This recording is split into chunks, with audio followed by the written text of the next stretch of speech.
Hello everyone, welcome to my YouTube channel physics knowledge. तो next चलिए sample paper जो physics का sample paper जो बना रहे थे उसको हम लोग बनाते हैं। तो नेक्स्ट है क्वेश्चन नंबर 18 में।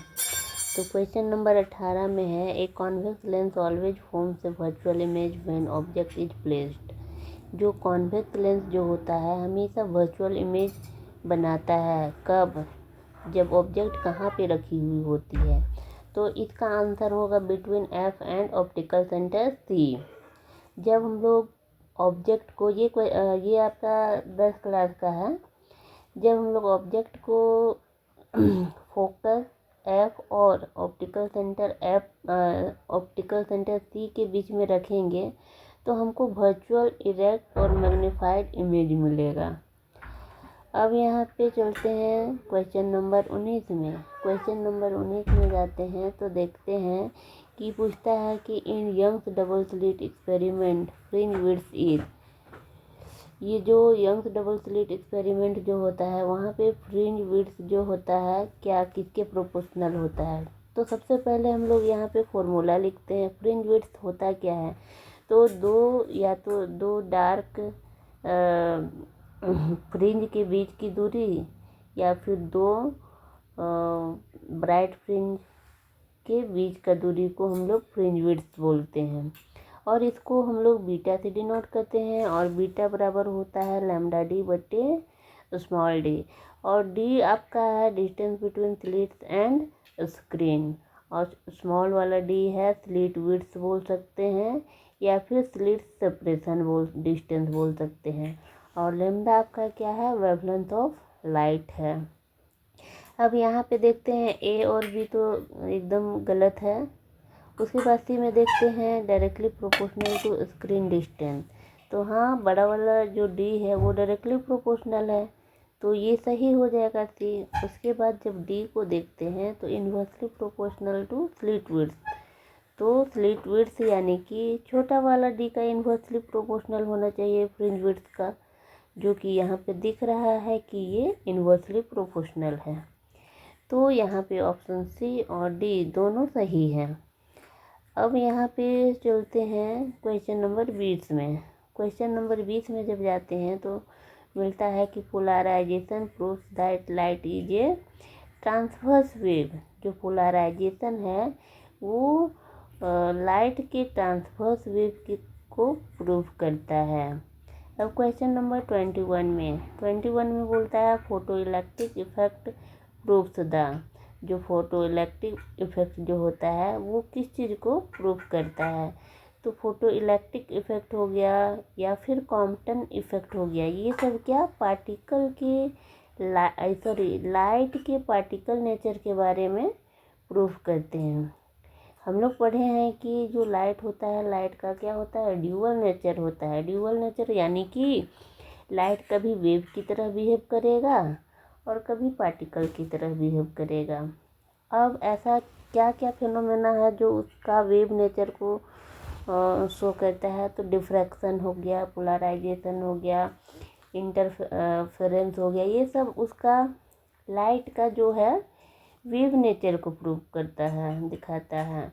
और फिर पार्टिकल नेचर के बारे में बोले तो आपका कॉम्पटन इफेक्ट हो गया, फोटो इलेक्ट्रिक इफेक्ट हो गया, ये सब क्या है, लाइट के पार्टिकल नेचर के बारे में दिखाता है।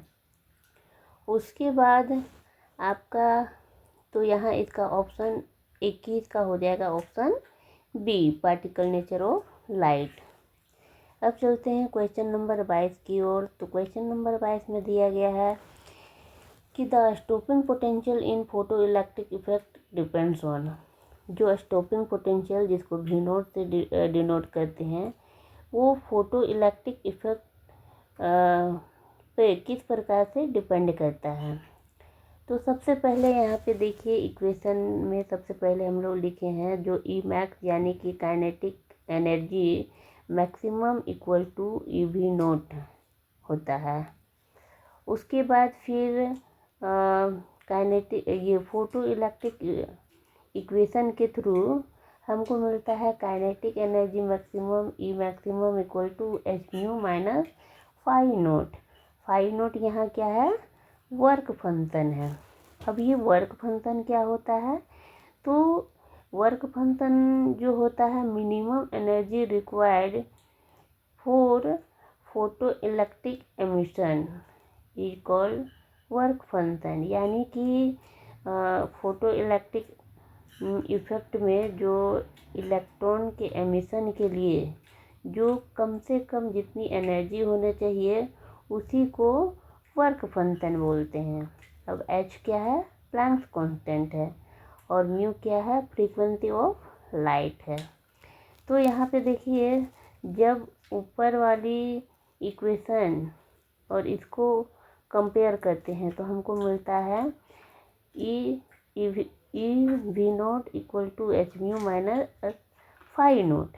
अब यहाँ पे क्या दिख रहा है कि वी नॉट जो है स्टॉपिंग पोटेंशियल जो है म्यू से रिलेट करता है, यानी कि फ्रीक्वेंसी ऑफ इंसिडेंट लाइट पे डिपेंड करता है। कौन, स्टॉपिंग पोटेंशियल।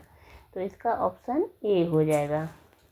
फिर 23 में देखते हैं, तो 23 में बोल रहा है in hydrogen atom electron revolve around nucleus due to. तो क्वेश्चन नंबर 23 में बोलता है कि किसी हाइड्रोजन में जो इलेक्ट्रॉन जो उसके चारों ओर, न्यूक्लियस के चारों ओर घूमता है, किस कारण से। तो सबसे पहले हम लोग देखते हैं कि हाइड्रोजन का जो न्यूक्लियस में कौन रहता है, ओनली सिर्फ प्रोटॉन रहता है। तो प्रोटॉन अंदर में है और बाहर में इलेक्ट्रॉन रिवॉल्व कर रहा है, जिसके पास नेगेटिव एनर्जी है, प्रोटॉन के पास पॉजिटिव एनर्जी है। तो पॉजिटिव और नेगेटिव एनर्जी है, तो ये दोनों क्या है, यहाँ पे कौन सा फोर्स लगेगा, आपका इलेक्ट्रोस्टैटिक फोर्स लगेगा। तो इसका ऑप्शन नंबर सी हो जाएगा। अब क्वेश्चन नंबर 24। तो क्वेश्चन नंबर 24 में क्या है, the mass defect in nucleus leads to. इसका हो जाएगा ऑप्शन नंबर बी, यानी कि न्यूक्लियर एनर्जी। उसके बाद क्वेश्चन नंबर 25 में, क्वेश्चन नंबर 25 में बोल रहा है कि a zener diode is used for. जो जेनर डायोड होता है वो किस लिए यूज किया जाता है। तो सबसे पहले हम लोग जानते हैं कि जेनर डायोड होता क्या है। तो जेनर डायोड क्या होता है, एक highly doped PN junction diode होता है जो कि रिवर्स बायस में ऑपरेट करता है, और ये वोल्टेज रेगुलेशन की तरह यूज किया जाता है। तो इसका ऑप्शन हो जाएगा सी, वोल्टेज रेगुलेशन। तो आज के लिए इतना ही है। आगे के वीडियोस के लिए बने रहिए मेरे साथ। Bye bye.